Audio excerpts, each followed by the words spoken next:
Après le bazar de la charité, Audrey Fleurot, Camille Lou et Julie de Bonnat reviendront sur TF1 pour Les Combattantes, une nouvelle mini-série historique se déroulant pendant la Première Guerre mondiale.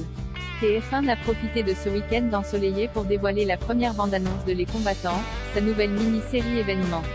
3 ans après le succès du Bazar de la Charité, la productrice Iris Bucher, Quad Drama, a une nouvelle fois fait équipe avec le réalisateur Alexandre Laurent pour nous offrir une fresque historique en 8 épisodes qui suit le destin de 4 femmes pendant la Première Guerre mondiale.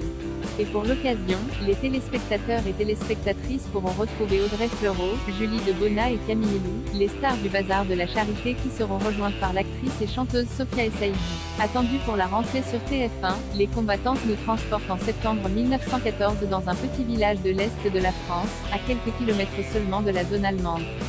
Marguerite, Audrey Fleurot, est une prostituée parisienne aussi mystérieuse que flamboyante que l'homme soupçonne d'être une espionne. Caroline, Sophia Essaïdi, épouse de Victor De Vic, propriétaire d'une usine de voitures, partie au front, se voit propulsée à la tête de l'entreprise familiale, un défi colossal et inédit pour une femme du début du siècle.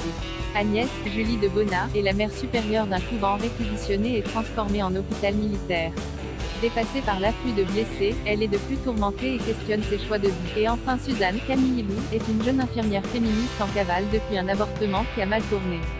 Le casting masculin sera quant à lui composé de Laurent Gérard, Tom Lève, Infidèle, Plan B, Yannick Chouara, Laetitia, Grégoire Collin, Michael Michelstadt, Ici tout commence, ou encore Maxence Danet-Faubel, Scam France, Grand Hôtel. Lors de sa diffusion en novembre 2019, le Bazar de la Charité avait battu tous les records en réunissant en moyenne 7,84 millions de téléspectateurs.